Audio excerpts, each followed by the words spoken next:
This is the Lone Crater YouTube. We hope this video helps. You will start by stopping the live update process so files stop downloading. Open Services. MSC as an administrator, find the Windows Update service and click Stop. This immediately halts the running update engine. Once stopped, change startup type to manual so Windows won't auto-start the service. Then open Settings, go to Update and Security, and click Pause updates for up to 35 days. This prevents new update checks while you apply further controls.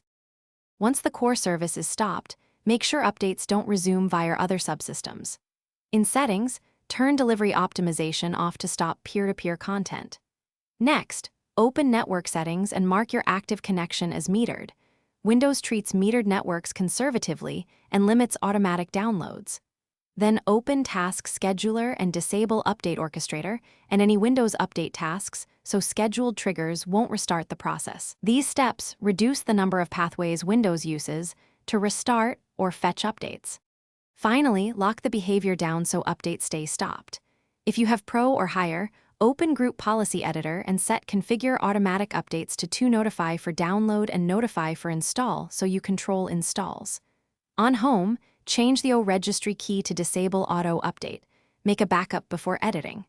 Reboot, then confirm services still shows Windows Update as stopped. If updates resume, check Task Scheduler and Group Policy conflicts. Remove duplicate tasks and Thanks for watching. Consider subscribing if we helped you.